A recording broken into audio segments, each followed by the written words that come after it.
Hola amigos, bienvenidos a la comunidad de Electronics, un canal dedicado a la electrónica y la tecnología. Hoy te voy a indicar cómo ensayar bobinas con el osciloscopio. Ya te había indicado una técnica anterior de cómo descartar, ensayar que una bobina esté bien, pero sin alimentación. En este caso te voy a indicar cómo funciona una bobina y cómo podemos verla en el osciloscopio. Esta es una técnica muy fácil de poder utilizar, esta es como la más sencilla. En este momento no tengo una tarjeta, voy a emular el funcionamiento de una bobina para que tú puedas verla con el osciloscopio cómo funciona. Hay otra técnica que consiste en ver la descarga de la bobina, pero eso normalmente se utiliza en DC. En este caso vamos a analizar una bobina en AC.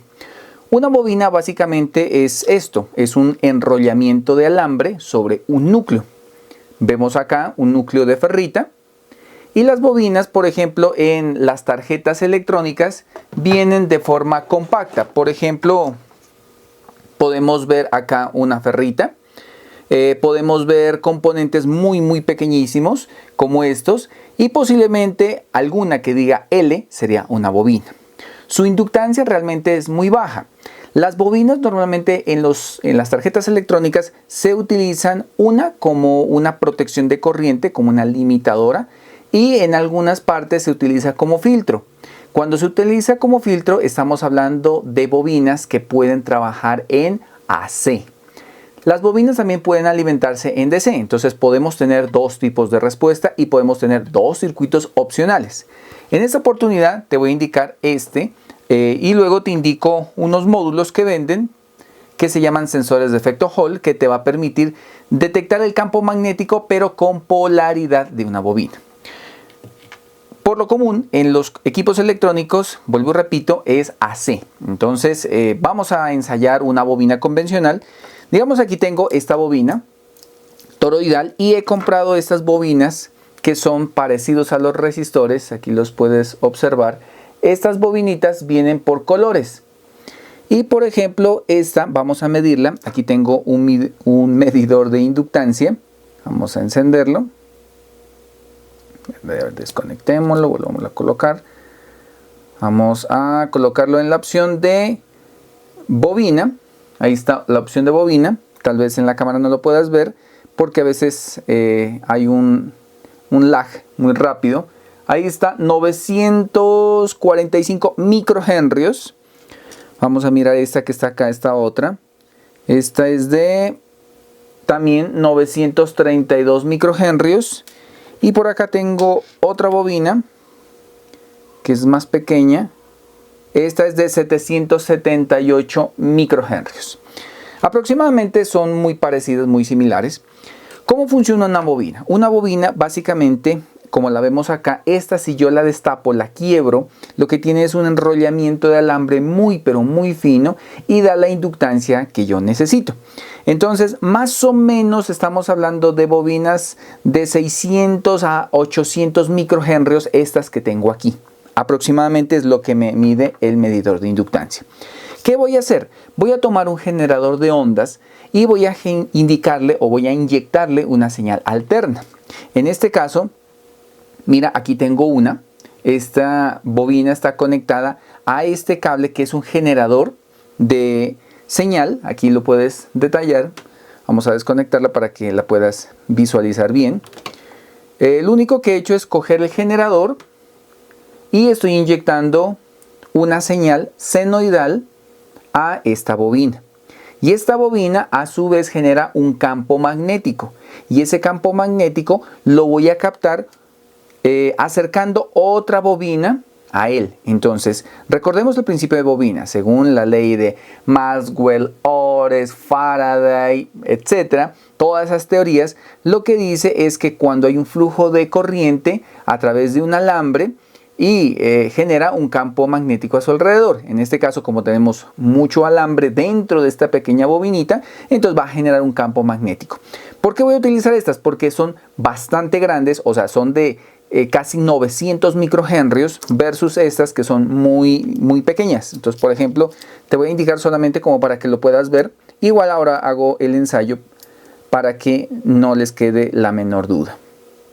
Entonces aquí vamos a ensayar, por ejemplo, esta bobina grande y apenas es de 56 microhenrios. Es algo muy pequeño, o sea, tú la ves grande, pero el enrollamiento del alambre aquí es demasiado, digámoslo así, muy pequeña. Habiendo dicho esto, entonces estoy conectando aquí el generador, la sonda del osciloscopio con escala 1. Vamos a colocarla aquí, una punta aquí y otra punta aquí. Y con esto estás viendo la onda que estoy inyectando. Vamos acá al generador y mira la frecuencia que le estoy inyectando. Estoy emulando como una señal típica de un circuito electrónico. Estoy colocando una señal senoidal a 10 kHz y estoy inyectando un voltaje de 11 voltios pico pico. Esto realmente es un poco exagerado, solamente es como para poderles indicar, pero ahorita le vamos a bajar el voltaje y vamos a ver hasta cuánto es capaz de responder. ¿Por qué 10 kHz? Porque es como una frecuencia típica en algunos equipos electrónicos cuando lo tienes conectado. Puede ser 1 kHz, 5 kHz, realmente la frecuencia es bastante alta de cualquier circuito. Vuelvo y repito, esto es con el fin de emular un campo magnético. Ahora, ¿qué voy a hacer? En la otra sonda, lo que hacemos es calibrarla versus lo que ya tenemos. Entonces la conectamos aquí. Vamos a conectar solamente la otra sonda. Mira. Y el canal se creció bruscamente, pero está calibrado a la frecuencia. Se le da autoset y esto se calibra. Ahora, la sonda verde la he dejado súper sensible y voy a tomar esta bobina que tengo aquí. Que esta es más o menos de... A ver, veamos. Sí, de... 800, 900 microhenrios. Mira, ya se calmó el ruido. Ahora lo que voy a hacer es acercar una bobina a la otra. Mira en el osciloscopio lo que sucede. Eso es una inducción electromagnética. No he cambiado ninguna propiedad, solamente lo único que hice fue acercarla. Mira, mira ya, la estoy acercando. Y esto me está indicando que esta bobina que yo tengo aquí está bien. Entonces, si tú quieres ensayar, por ejemplo, supongamos esta tarjeta, perdón, y quieres ensayar esta bobina, entonces lo que debes hacer es coger esta bobina que está aquí y acercarla lo que más puedas acá. La acercas o digamos un componente muy pequeñito, la acercas ahí y ella lo que va a captar es ese campo magnético y lo va a visualizar en el osciloscopio. Eso te servirá para cualquier tarjeta electrónica, llámese celulares, tarjetas de computador, cualquier tipo de bobina que esté alimentada con corriente alterna o con señales alternas. Tú dirás, pero es que un celular no es alterna. Depende. Lo que pasa es que hay bobinas que están, digamos, en la parte de radiofrecuencia o en la entrada, que funcionan como filtros, entonces se comportan como una bobina y tiene este tipo de señal. ¿Que esta bobina es capaz de detectar DC o AC? Claro que sí. Dependiendo, pues obviamente, pues si yo inyecto DC, pues vas a tratar de ver un poquito de DC acá. Si inyectas AC, pues vas a tratar de ver un poco de AC acá. En el caso que fuese una bobina en DC, hay otro método, ahorita te lo voy a indicar. Entonces, como conclusión, mira lo que sucede cada vez que acercamos la bobina una a otra. Mira en la pantalla, esto es lo que sucede. Y con esto estoy descartando mi bobina. Ahora, lo importante aquí es la bobina receptora. En este caso, esta es la bobina receptora. Tiene que ser lo más grande posible para que capte mayor campo magnético. Si la bobina es muy pequeña, pues va a captar muy poco campo magnético. Por ejemplo, aquí tengo esta bobina. Entonces, vamos a desconectarla. Esta es una bobina. A ver, no recuerdo cuántos microhenrios. Vamos a ensayarla. Vamos a verificar para que tengas como una idea exactamente de lo que estamos haciendo. Esta es de 440 microhenrios, es pequeña, digámoslo así, pero vamos a hacer el mismo experimento. Entonces esta va a ser mi bobina receptora. La conectamos aquí y voy a acercar la bobina a la que está acá. Mira, pero mira la calidad, o sea, es muy bajito en lo que logra captar. Tú dirás, ¿pero por qué? Porque esta es de 900 y esta es de 400. Lógicamente va a suceder de esa manera. Entonces, el campo magnético de una bobina en un celular o de una board de computador es bastante bajito. Entonces, necesitas que esto sea lo más alto posible. y ahí puedes descartar. Por ejemplo, me hice una bobina, digamos tú no la compraste, sino que te hiciste una. ¿Cómo la haces? Coges un núcleo de hierro, le enrollas alambre y la vamos a conectar. Entonces vamos a conectarla aquí y vamos a hacer el mismo principio. Mira cómo podemos captar el campo magnético simplemente acercando. Comprobado con cualquier tipo de bobina. Pero ¿qué pasa cuando el campo magnético de acá es muy tenue? Obviamente vas a batallar un poco para poder captar esa señal. Bueno, en este momento voy a volver a colocar acá esta bobina, solamente para que miremos hasta qué capacidad valga la redundancia, es capaz de medir. Aquí la estoy acercando lo que más puedo. A ver, regálame un momento, ahí está. Mira, las acerqué lo más que pude y le voy a bajar la frecuencia. Te vas a dar cuenta, perdón acá, mira, lo mismo, no pasa nada. ¿Por qué? Porque las frecuencias que se inducen en un circuito realmente son bastante altas. Listo, ahí sería como un estándar. Ahora, vamos a bajarle el voltaje. Vamos a colocarle, por ejemplo, unos 3 voltios alternos. Vamos a ver si es capaz de verificar acá. ¿Sí? Mira, no importa, se alcanza a inducir. Ahí puedes ver la onda alterna. Y se puede inducir perfectamente con 3 voltios pico pico. Mira, vamos a bajarle un poco más. Vamos a colocarle, digamos que 1.5, a ver si es capaz de detectarlo. Sí, mira, perfectamente lo detecta. Obviamente, entre más voltaje la bobina inductora tenga, pues es obvio que va a inducir más campo magnético y será más fácil poderlo captar con la bobina receptora. Hasta aquí queda completamente comprobado el método para detectar bobinas. ¿Qué tocaría hacer para que sin tener un osciloscopio, digámoslo así, tú puedas ensayar este tipo de circuitos? En realidad es bastante fácil. Tocaría colocarle un circuito receptor, por ejemplo un circuito tanque, con transistores o con un comparador de voltaje y a la vez que prenda un LED. Eso sería lo más sencillo que tú puedes hacer gracias a una bobina. Hay muchos circuitos en la red. Si es de tu interés, podemos realizar un video que no necesita osciloscopio para ensayar. Hoy, osciloscopio. Un detector, por ejemplo, de bobinas, pero en DC. Recordemos que una bobina en DC es un imán.